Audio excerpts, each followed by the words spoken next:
Shalom. Shalom. Selamat pagi semuanya. Pagi. Puji Tuhan ya. Baik saudara, pagi ini saya mau berbicara tentang eksposisi dari satu kisah di dalam Alkitab, yaitu kisah tentang anak yang hilang. Ya. Jadi ini akan saya khotbahkan 2 seri, hari ini dan minggu yang akan datang. Ya. Nah, tujuan yang mau kita peroleh dari khotbah ini, dari 2 seri yang akan saya sampaikan, adalah supaya kita boleh mengerti lebih mendalam, ya, mengerti lebih mendalam tentang karya penebusan Kristus yang kita sudah khotbahkan 5 kali berturut-turut di bulan yang lalu, ya. Nah, ini kita mau melihat karya tersebut dari cerita-cerita yang oleh Alkitab itu disodorkan untuk kita baca. Walaupun nanti Lukas pasal 15 yang menjadi teks utama kita ini sebenarnya berisi tentang 3 perumpamaan yang tampaknya senada, ya, tentang sesuatu yang hilang, lalu domba yang hilang dari 100 kawanan, pemiliknya meninggalkan yang 99, lalu mencari yang satu, ya, karena yang satu juga sangat berharga. Dan ketika domba yang satu itu ditemukan, firman Allah mencatat pemiliknya begitu bersuka cita, ya, bahkan ia mengundang tetangga-tetangganya untuk berpesta karena domba yang 1 ekor dari 100 ekor itu, yang 1 ekor yang hilang itu ditemukan kembali. Lalu ada 1 dari 10 uang logam atau dirham pada waktu itu, yang nilainya juga tidak seberapa sebenarnya, tetapi diceritakan ketika 1 dirham hilang, 1 uang logam itu hilang, dan masih ada 9 uang logam lainnya, tetapi pemiliknya mencari ke setiap sudut, dan ketika dia menemukan 1 yang hilang, dia begitu bersuka cita, bahkan dia mengundang orang-orang lain untuk merayakan atau berpesta karena 1 dirham yang hilang itu. Sebenarnya 2 perumpamaan ini, ya, diberikan oleh Yesus untuk menegaskan secara ekstrim. Perhatikan itu kata-kata kunci, ya. Untuk menegaskan secara ekstrim betapa berharganya sesuatu yang hilang. Dan ketika yang hilang itu ditemukan kembali, maka akan ada sukacita yang luar biasa dari penemuan itu. Lalu di kisah ketiga yang tampaknya agak panjang dibandingkan kisah pertama dan kedua, Yesus menceritakan kembali 1 perumpamaan yang menyentuh langsung sendi-sendi kehidupan orang Yahudi pada waktu itu, yang menyentuh secara langsung pengetahuan orang-orang Yahudi pada waktu itu. Dan Yesus menceritakan 1 kisah tentang anak yang hilang, saudara. Ya, itu tercatat di dalam Lukas pasal 15 ayat 11 sampai 32. Nah, bagian ini akan saya bagi 2. Pagi ini kita akan melihat secara khusus ayat 11 sampai 20. Minggu depan kita akan melihat ayat 21 sampai ayat 32. Nah, bagian pertama ini saya berikan tema Bapa yang mempermalukan dirinya. Ya, Bapa yang mempermalukan dirinya. Mari kita baca ayat 11 sampai 13 dulu, Injil Lukas ini. Nanti terus sampai ayat 20, ya. Ayat 11 sampai ayat 13. Lukas pasal 15. Ya, sudah dapat semuanya? Satu orang boleh membaca buat kita ayat 11, 12 dan 13. Silakan. Yesus berkata lagi, ada seorang mempunyai 2 anak laki-laki. Kata yang bungsu pada ayahnya, Bapa, berikanlah kepadaku bagian harta milik kita yang menjadi hakku. Lalu ayahnya membagi-bagikan harta kekayaan itu di antara mereka. Beberapa hari kemudian, anak bungsu itu menjual seluruh bagiannya itu, lalu pergi ke negeri yang jauh. Di sana ia memboroskan harta miliknya itu dengan hidup berfoya-foya. Ya, scene yang pertama atau adegan pertama dalam perumpamaan ini adalah ada seorang anak, statusnya itu anak bungsu. Jadi ada seorang bapak memiliki 2 anak laki-laki, ya, dan anak yang paling kecil meminta warisan kepada bapaknya. Dalam adat istiadat orang Yahudi, dalam pemikiran orang Yahudi, ya, anak sulung itu adalah anak yang sepertinya paling berharga, saudara-saudara. Dalam pembagian warisan, kalau anaknya 2, maka warisan itu harus dibagi 3, 2 bagian diberikan kepada anak sulung. Sehingga anak bungsu, ya, anak bungsu seharusnya atau tampaknya terkait dengan harta warisan, ya, itu sifatnya menunggu, saudara. Tetapi apa yang terjadi dalam kisah ini membalikkan atau memporak-porandakan logika orang Yahudi. Bukan anak sulung yang datang meminta warisan, melainkan anak bungsu. Dan yang lebih memprihatinkan dari adegan pertama ini adalah bapaknya masih hidup. Bapaknya masih hidup, saudara. Ya. Di dalam aturan warisan dan keluarga orang Yahudi itu punya hukum lisan. Ya. Punya hukum lisan. Ya. Namanya itu Torah Sebe Alve, ya, Torah yang diucapkan, hukum yang diucapkan. Ya. Nah, salah satunya itu ada Mishnah. Talmud, Mishnah itu bagian yang untuk satu, ya. Ya.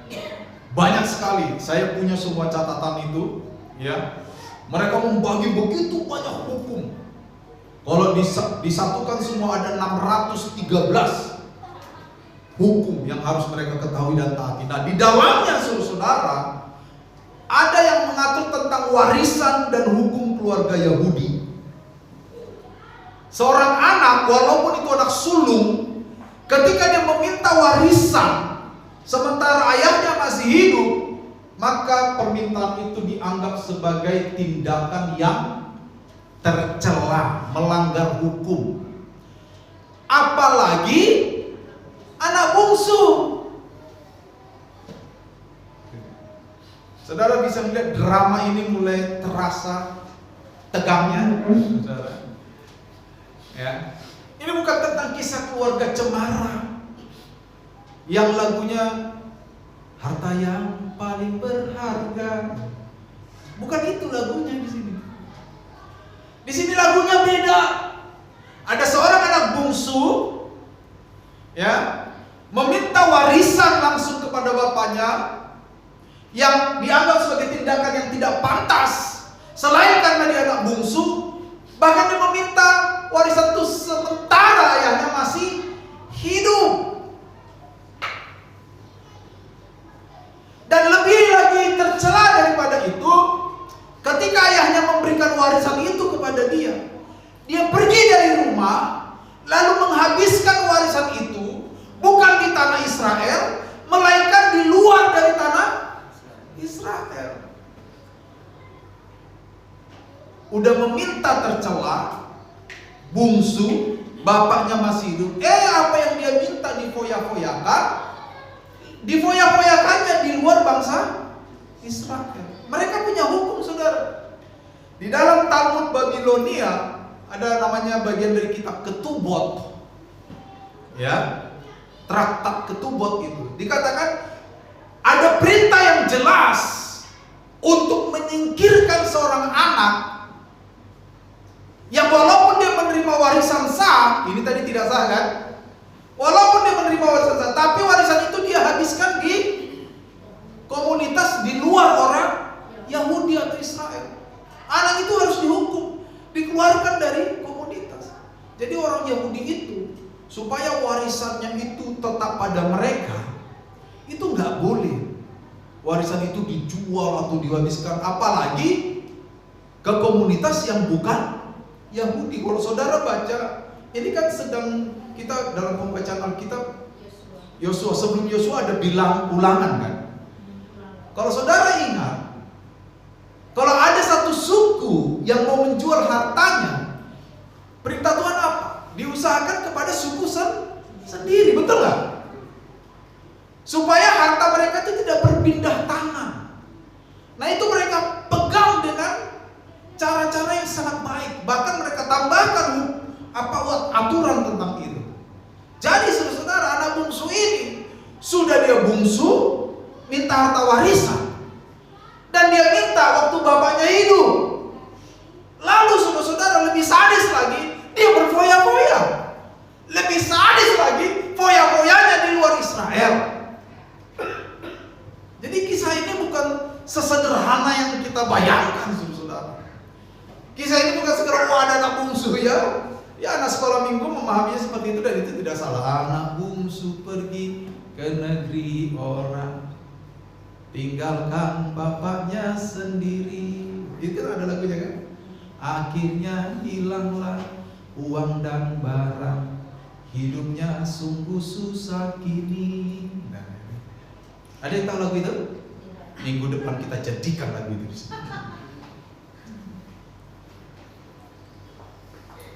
Jadi saudara bisa bayangkan betapa buruknya anak ini di mata komunitas. Bisa bayangkan saudara? Anak ini tidak hanya pantas dibuang dari Israel, dia pantas dilupakan sama sekali. Bahkan bapaknya yang diperlakukan oleh anak ini seperti ini seharusnya membuang dia benar-benar. Tidak pernah lagi mengizinkan ada nama anak ini di dalam komunitas Israel. Israel itu memegang tinggi komunitas, saudara. Ya. Jadi setiap orang itu tergabung dengan komunitas. Kalau saudara baca di Perjanjian Lama, inilah tanah yang diberikan kepada suku Ruben, betul nggak? Nggak boleh itu terpisah itu. Kalaupun ada suku Ruben mau nikah, diusahakan dengan suku Ruben supaya tanahnya di situ terus. Ada komunitas yang cukup ketat di tengah-tengah mereka. Ingat ada kisah anak perempuan yang anaknya tidak punya anak laki, bapaknya tidak punya anak laki-laki. Mereka tanya kan, kami cuma anak perempuan 5 orang, bagaimana kami? Harta warisan kami nih. Betul? Saking ketatnya memang komunitas itu. Jadi anak bungsu ini sedang melakukan suatu tindakan yang tidak hanya pantas dihukum tentang sesuatu atau didenda, tapi anak bungsu ini pantas dibuang sama sekali dari komunitas. Bahkan tidak layak lagi masuk ke rumah bapaknya. Saya bisa bayangkan betapa beratnya atau betapa besarnya dosa yang dilakukan anak bungsu ini. Next. Tapi saudara, kita menemukan adegan kedua ya, dari kisah ini. Anak bungsu pergi kemana? Ayat 14 sampai 19. Ya, dikatakan di sana, setelah dihabiskannya semuanya. Setelah apa? Dihabiskannya semuanya. Timbullah bencana kelaparan di negeri itu. Ia pun mulai melarat, menderita karena habis hartanya. Habis. Orang Yahudi menderitanya di negeri orang. Wah. Ya. Ia pun pergi lalu menggantungkan hidupnya pada seorang warga negeri itu. Ini saya baca dari terjemahan 2 ya. Orang itu menyuruh dia ke ladang untuk menjaga babinya. Orang Yahudi, babi itu haram. Ya kan, Imamat 11 ayat 4. Haram. Dia ini orang Yahudi, disuruh jaga babi. Babi yang adalah haram. Bahkan Alkitab mencatat, ya, saking laparnya dia mau makan ampas yang menjadi makanan babi. Itu pun gak dikasih. Iya kan? Gak dikasih sama pemiliknya, rugi pemiliknya. Harga babi mahal waktu itu. Nah iya, waktu itu harga babi cukup mahal. Karena dalam beberapa penyembahan tertentu, babi adalah binatang yang dipersembahkan pada masa itu. Saudara masih ingat orang gila di Gedara? Yang merasuki babi-babi itu. Kenapa pemiliknya marah? Wah, harga babi mahal. Dia pengen makan nasi babi, babinya udah haram. Dia lapar, pengen makan nasinya, nggak dikasih. Oh, lengkap sudah penderitaannya. Ini kalau difilmkan saudara-saudara dengan sentuhan rasa, dengan sentuhan emosi yang tepat, wah, keren ini. Ada yang mau memulai proyek ini? Memfilmkan? Bagus sekali nih. Pertama-tama seorang anak yang begitu angkuh menindas bapaknya secara religi, secara agamawi, secara psikologi. Bapaknya ditindas sama dia. Minta warisan, bapaknya belum mati, anak bungsu lagi. Mempermalukan keluarga, kenapa? Karena foya-foyanya di luar Israel lagi. Tambah lagi, dia kelaparan. Sekarang itu menimpa dirinya, dia kelaparan. Dia minta makanan, menjaga babi yang adalah binatang yang haram. Minta makanan babi pun, itu pun gak dikasih sama dia. Lengkap sudah penderitaan anak ini, saudara. Lalu apa yang dia pikirkan? Dikatakan di sana, lalu ia menyadari keadaannya. Ya kan gini sering orangnya. Kita kan sering gitu ya. Bukan Anda ya, kita. Kita sering gitu kan? Tapi nggak semua begitu. Ya, nggak semua orang. Ada yang begitu. Makmur, lancar segala sesuatu, lupa Tuhan. Ya kan? Ini kan hubungannya kan ke rohanian ini nanti. Jadi kalau saya bilang lupa Tuhan itu masih sah. Lupa Tuhan. Anak ini kaya, bapaknya cukup kaya. Ya, dia minta warisannya, lupa segala-galanya. Dia berpikir, amanlah hidupnya. Saya pergi saja jauh dari negeri bapakku. Gak mau aku direpotin bapakku. Harta ini cukup. Apa yang terjadi? Harta cepat habis, ya kan? Harta itu cepat habis, saudara. Harta itu cepat habis. Dia menderita, lalu dia mulai merenung. Mungkin dia merenung di bawah pohon jambu mente. Dia merenung di panas hari, lalu dia berpikir, betapa banyaknya orang upahan di rumah bapakku, makanannya pun berlimpah-limpah. Tapi aku di sini kelaparan, mati kelaparan. Ini bahasa yang ekstrim ya, mati kelaparan. Saudara lihat paradoks di sana. Dua hal yang bertentangan yang seharusnya tidak terjadi. Kalau di rumah bapak kita banyak makanan, harusnya kita apa? Sehat dong. Kalau bapak kita kaya, harusnya kita apa? Senang dong, ikut kaya dong, ya kan? Bapak kita punya Porsche, ya kan? Tahu Porsche? Nggak tahu ya, memang kita belum pernah punya semua, nggak usah dibahas. Kita bisa menikmati mobil mewahnya nggak? Bisa dong. Tapi ini paradoks. Di rumah bapakku banyak upahan. Upahan saja, budak saja di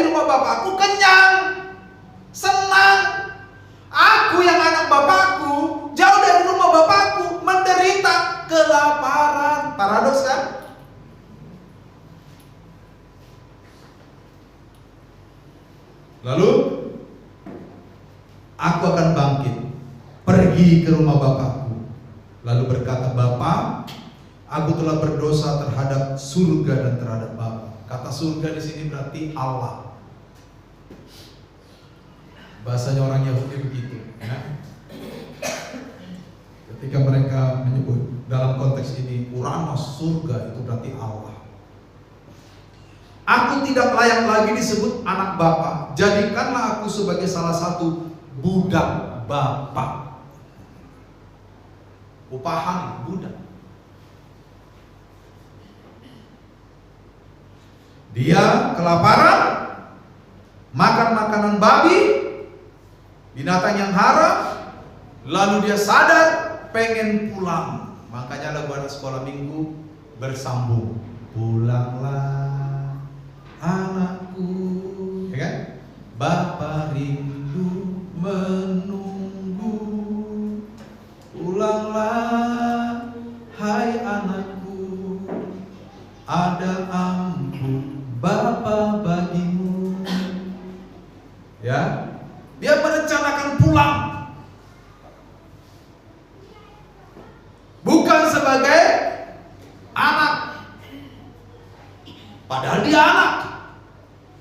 Dia merencanakan pulang sebagai seorang budak. Kenapa? Dia sendiri tahu dengan apa yang telah dia lakukan, dia sudah tidak pantas menjadi seorang anak. Dia tahu itu. Makanya dia bilang, aku akan pulang ke rumah bapakku hanya sekedar untuk makan. Dan aku bukan lagi sebagai anak, sebagai seorang upahan budak. Kenapa dia begitu? Karena dia tahu memang hukum itu ada.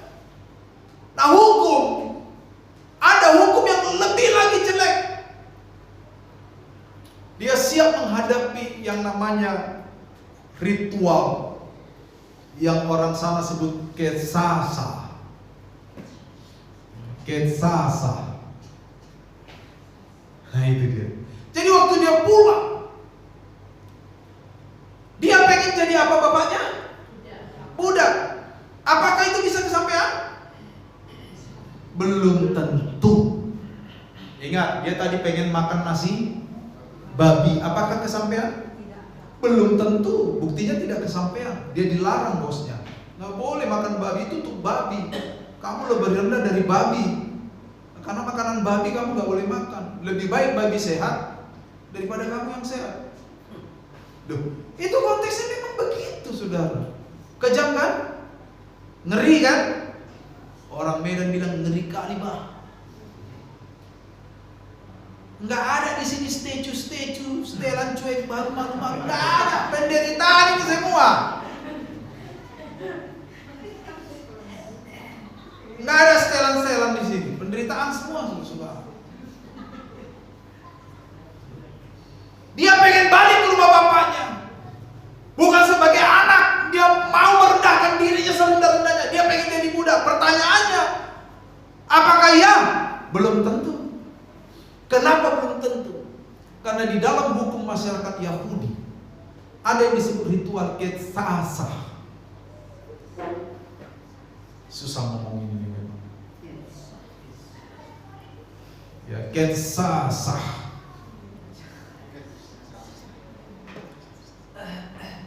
Itu hurufnya 4. Bahasa Ibrani itu nggak ada huruf hidup dulunya. Itu ada kof, sade, he. Ketsasa. Ya. Apa itu ritual ketsasa? Next.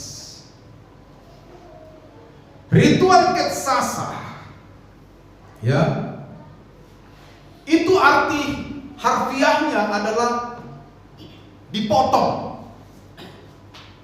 dipisahkan.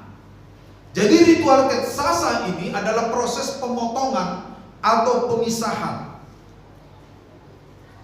Seorang anak atau seorang istri atau seorang suami atau siapapun dia, kalau dia mempermalukan keluarga, kalau dia mempermalukan sebuah komunitas, kalau dia melakukan sesuatu yang dilarang oleh hukum agama, kalau dia melakukan sesuatu yang bertentangan dengan tradisi-tradisi orang Yahudi, dia boleh dibuang secara sosial, dipisahkan dari negerinya, tidak dianggap lagi sebagai orang Yahudi, hak-hak warisnya dibuang, dibatalkan, semuanya dibatalkan, dia dianggap mati. Itu ketsasa, ritual pemotongan, pemisahan. Nah, salah satu yang dilakukan oleh anak bungsu ini atau perbuatan anak bungsu ini masuk ke dalam salah satu kondisi yang dibahas di dalam ketsasa ini. Dia bungsu, minta warisan waktu bapaknya masih, dia mempermalukan harga diri bapaknya. Setelah dapat warisan, dia berfoya-foya, mempermalukan hukum komunitas. Yang lebih berat lagi, dia berfoya-foya di negeri orang, membuang harta orang Yahudi, bukan di dalam negeri Yahudi tetapi di luar negeri Yahudi. Itu menyalahi hukum semua, saudara-saudara. Anak bungsu ini sangat pantas dipotong dari komunitasnya. Anak bungsu ini sangat pantas dibuang jauh-jauh dari negeri itu. Dia tidak boleh lagi pulang ke negeri itu. Dia dianggap sudah mati. Dia dianggap tidak pernah ada. Saudara-saudara, inilah ritual ketsasa. Jadi orang Yahudi itu punya kontrol sosial yang ketat. Nggak boleh macam-macam. Ada yang mempermalukan keluarga, komunitas atau agama atau apapun itu dibuang. Ini kita bicara tentang adat Yahudi ya. Ini kita tidak sedang bicara tentang adatnya Tuhan. Ini adat Yahudi. Harus bisa dibedakan. Jadi waktu anak ini berpikir mau pulang ke rumah bapaknya, dia berpikir mau jadi budak. Dia tidak lagi jadi seorang anak, belum tentu diterima. Dia sadar betul. Dia bisa saja ditangkap di pintu gerbang oleh komunitas, langsung diritualkan.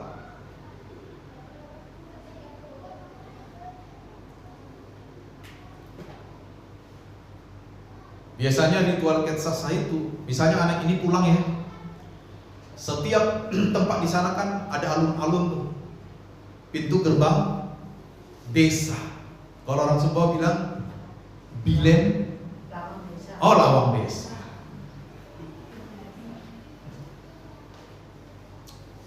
Makanya ada lagu itu, Putu Tanu Lawang Desa.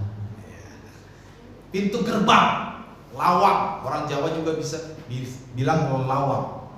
Tapi lawang itu nggak sama pengertiannya kalau di Ambon. Di Ambon tuh seng ada lawang, artinya tidak ada lawang. Lawang itu gerbang. Nah, kalau anak bungsu ini pulang, sebelum dia memasuki gerbang dan ada komunitas yang melihat dia, maka akan dibunyikan satu tanda. Mereka akan tangkap anak itu di luar pintu gerbang sebelum dia bisa masuk ke gerbang. Lalu biasanya dalam ritual ketsasa ini mereka bawa sebuah pot dari tanah liat, pot kecil. Di pot itu diisi debu. Lalu anak muda ini akan ditangkap, orang-orang akan kumpul semua, tetua-tetua desa akan kumpul, lalu pada waktu kumpul semua di depan semua orang, salah satu tetua desa akan mengangkat pot ini, lalu membantingkannya hingga pecah. Begitu pot ini pecah, apa yang terjadi? Debu yang ada di dalamnya itu berhamburan. Lalu tetua adat berkata, seperti debu ini yang berhamburan dan seperti pot ini yang hancur berantakan, maka hidupmu adalah hidup yang sudah hancur. Hidupmu tidak lagi diterima dalam komunitas ini. Selamanya kamu tidak lagi dianggap hidup, kamu dianggap tidak ada. Waduh, ngeri ya. Makanya orang Yahudi itu, ucapan-ucapan mereka itu terkait erat dengan tindakan mereka. Gitu. Nah ini. Dan mereka bisa melakukan itu di depan semua orang, supaya semua orang mengetahui bahwa anak ini, Ya, taruhlah namanya siapa itu? Petros misalnya.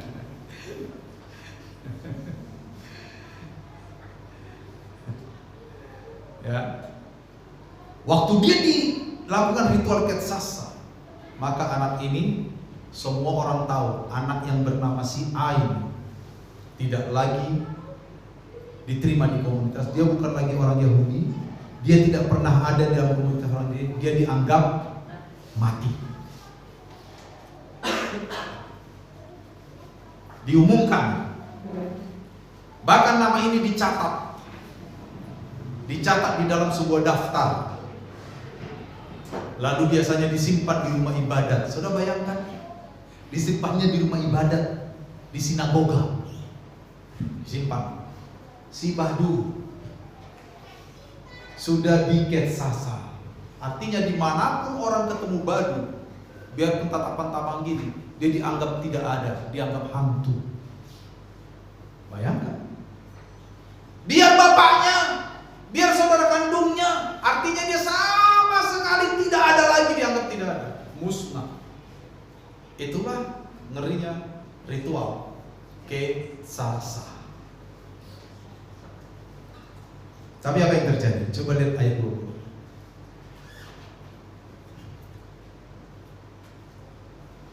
Lalu bangkitlah. Siapa yang bangkit ini? Anak bungsu. Siapa yang bangkit? Maka bangkitlah ia, anak Ya, bungsu. ia ini siapa? Anak bungsu. Coba baca ayat sebelumnya ini. Bapaknya. Hah?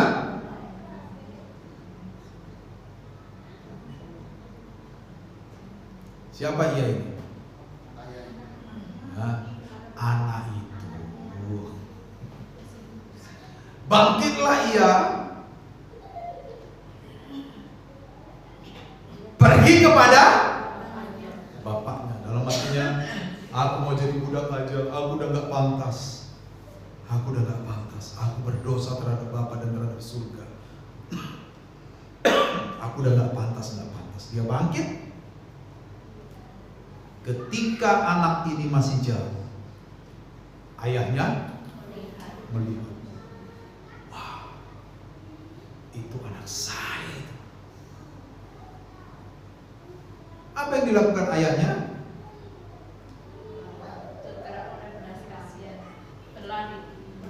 Tergeraklah hati bapaknya oleh belas kasihan. Lalu bapak itu berlari menemui dia, lalu merangkul dan mencium dia. Ini bagian yang paling penting dalam adegan-adegan ini. Kalau kita tidak berpikir dari sudut pandang orang Yahudi berpikir, kita nggak tahu makna ini. Saudara-saudara, pada masa itu seorang dewasa tidak boleh berlari. Next dulu. Pada masa itu orang dewasa tidak boleh berlari. Ada aturan. Orang dewasa, apalagi sudah punya keturunan, mereka harus berjalan dengan martabat yang tinggi. Orang Yahudi. Pakaian mereka itu seperti pakaian terusan, betul nggak? Tahu pakaian terusan ya? Seperti apa itu? Jubah atau sarung atau apa kok terusan. Dan pakaian itu harus menutupi seluruh kakinya. Ya, seluruh kaki harus ditutupi. Itu adalah simbol kehormatan mereka. Simbol kehormatan. Makanya pada waktu itu, ketika si ayah berlari waktu dia melihat anaknya mau masuk pintu gerbang desa, ayah ini mempermalukan diri sendiri. Kenapa begitu? Pertama, seorang dewasa tidak boleh berlari. Nah, ketika dia berlari, saudara, apa yang dilakukan dengan pakaiannya? Pasti dia mengangkat. Dia angkat supaya tidak tersandung. Iya dong. Lalu ketika dia angkat, mata kakinya ke bawah pasti kelihatan. Itu adalah Ada waktu. Bagi kita nggak ada masalah kan? Ada masalah? Tidak ada.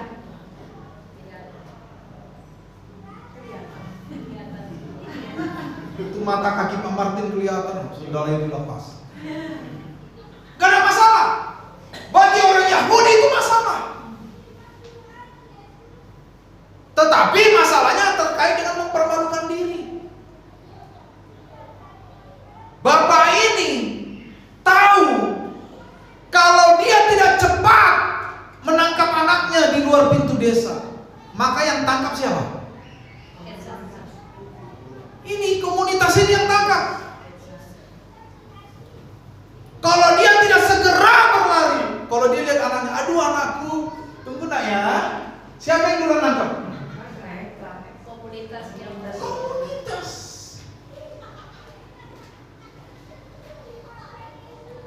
Komunitas yang nangkap. Sehingga apa yang dia lakukan? Dia tarik jubahnya ke atas. Dia berlari menemui anak itu. Dia memeluknya, kata firman Allah. Dia mencium anaknya. Dia merangkul anaknya. Sebelum orang-orang desa menangkap anak itu. Saudara lihat, seorang ayah mempermalukan dirinya demi memulihkan anaknya.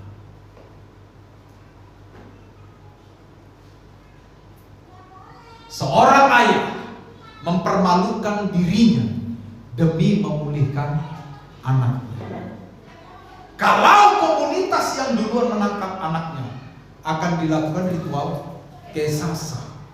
Tetapi kalau dia yang menangkap duluan, dia mencium anak itu, merangkulnya di depan semua orang, maka semua orang tidak lagi punya hak untuk melakukan ritual kesasa kepada anak itu.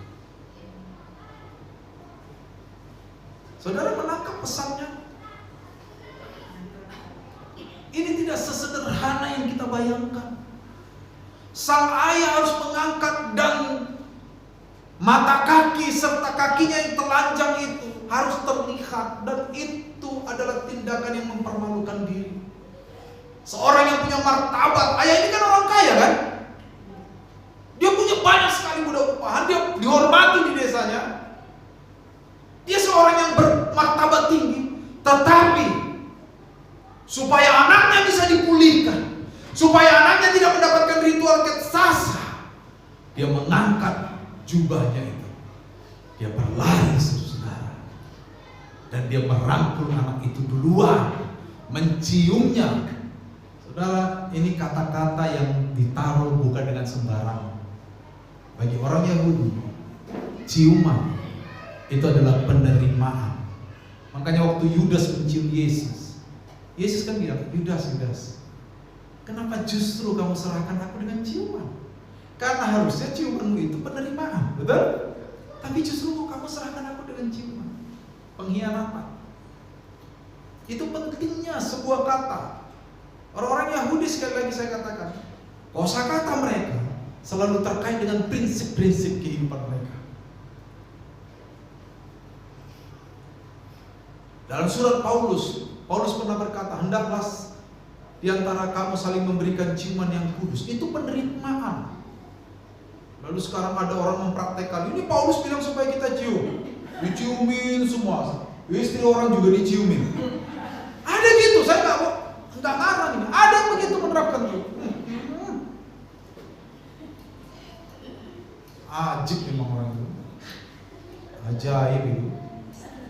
Makanya perlu mengerti firman itu dengan baik, itu perlu, biar nggak sesat. Jadi tindakan mencium itu adalah tindakan simbolis penerimaan yang utuh. Bapak ini menerima anaknya utuh tanpa memperdulikan luka-luka yang telah diberikan anaknya di belakang. Betul? Bapak ini tidak datang lalu luka-luka yang kau lakukan, bertubi-tubi yang ku rasakan. Enggak!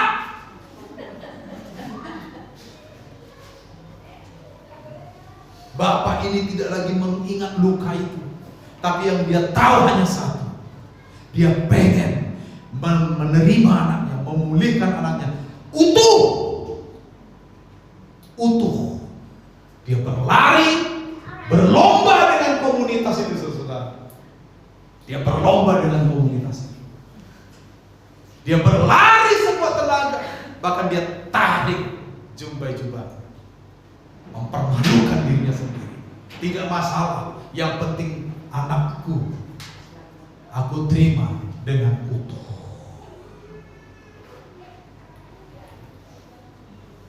Ketika bapak ini memeluk dia, dan dia berhasil menemukan anaknya duluan ketimbang komunitas, anaknya selamat. Anaknya diterima secara utuh. Bukankah itu yang Allah lakukan kepada kita? Kita adalah orang yang sudah hilang, saudara. Kita adalah orang yang sudah terbuang karena perilaku kita. Tidak layak kita diterima kembali. Itu sebabnya di dalam Alkitab kita menemukan begitu banyak diksi, nuansa bahwa orang yang berdosa harus dihukum. Dan penegasan itu kembali kita temukan dalam kitab Roma. Sebab upah dosa ialah kematian. Tetapi apa yang Bapa lakukan? Bapa mempermalukan dirinya. Dengan cara apa? Dia yang tadinya adalah Allah tidak menganggap kesetaraan dengan Allah sebagai sesuatu yang harus dipertahankan. Bapak ini adalah seorang yang dignity, bermartabat, tapi dia menganggap martabatnya tidak ada artinya. Dia melihat anaknya harus diselamatkan. Martabatku ini gak apa-apa lah, terbuang. Aku akan mengangkat jubah-jubahku, berlari sekalipun kakiku yang telanjang terlihat dan itu mempermalukan diriku. Aku tidak peduli. Filipi berkata, hak sebagai Allah tidak dipertahankan, melainkan ia telah mengambil rupa menjadi seorang manusia, dan dalam keadaannya sebagai manusia yang menjadi seorang hamba, bukan tuan. Hamba yang taat, bukan hamba yang memberontak. Bahkan taat sampai mati di kayu salib. Itu yang Allah kerjakan, saudara. Itu yang Allah kerjakan dalam diri kita. Dia mempermalukan dirinya. Supaya apa? Dia merangkul kita, mencium kita sebagai anak-anak. Supaya apa? Supaya iblis tidak melakukan ritual ketsasa kepada kita. Supaya iblis tidak melakukan ritual ketsasa kepada saya dan saudara. Yesus mati di kayu salib. Kematian dengan cara yang dianggap oleh orang Yahudi sebagai kematian yang terkutuk. Sebab Galatia berkata, terkutuklah orang yang mati di kayu salib. Tapi Yesus tidak menganggap semua itu. Dia mau mati di kayu salib. Dia mau kehilangan semua hak istimewanya sebagai Allah demi menyelamatkan saya dan saudara.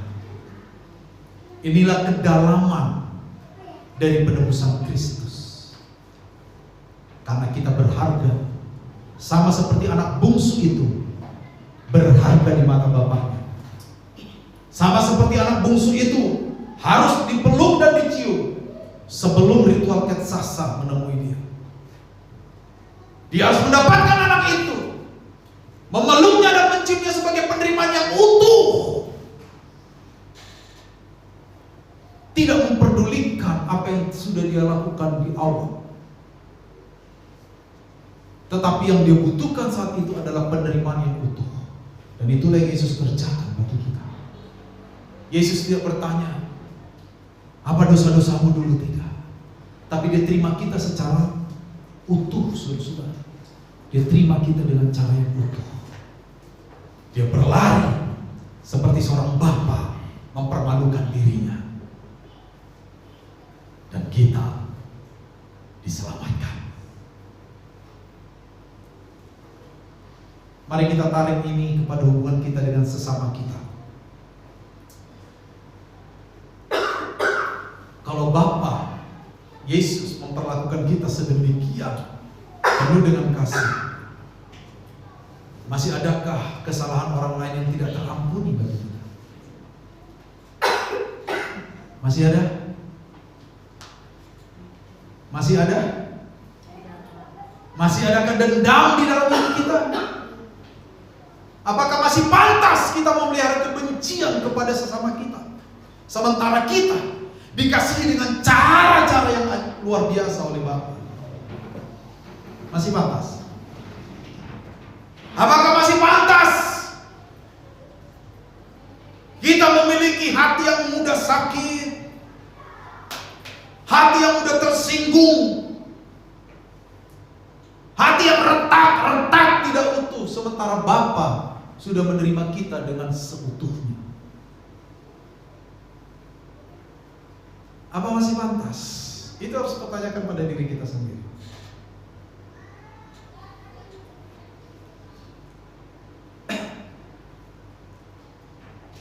Bapa sudah memberikan anaknya Yesus. Yesus mengosongkan dirinya menjadi manusia, menjadi hamba yang taat. Yesus mati disalib dengan cara yang terkutuk dalam pemikiran orang Yahudi. Dengan cara itu, Yesus memulihkan hidup kita, memulihkan hubungan kita dengan Bapa.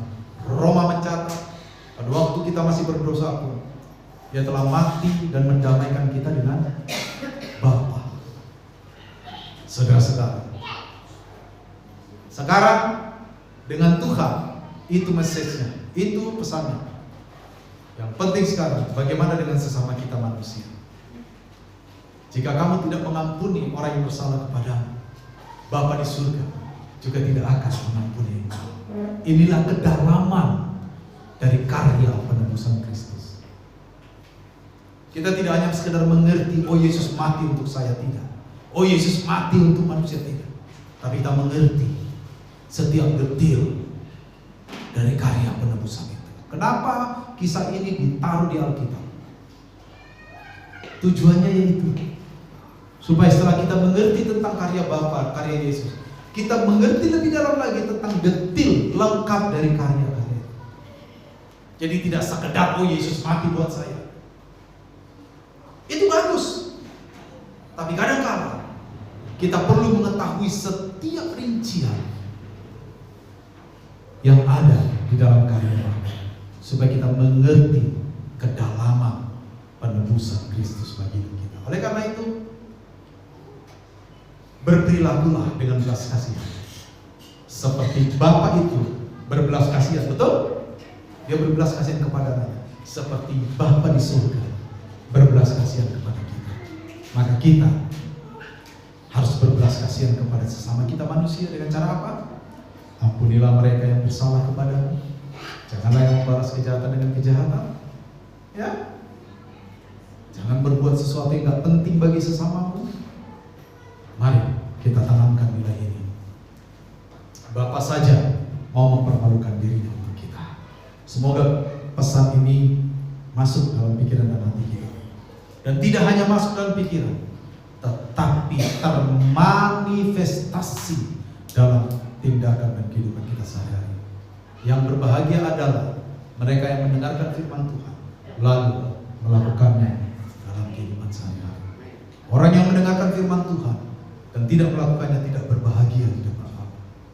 Barang siapa bertelinga, kata Tuhan. Ini alegoris karena semua orang bertelinga, tapi bagi Tuhan yang punya telinga ini belum tentu bertelinga. Oleh karena itu, barang siapa bertelinga, hendaklah ia mendengarkan. Tuhan memberkati kita.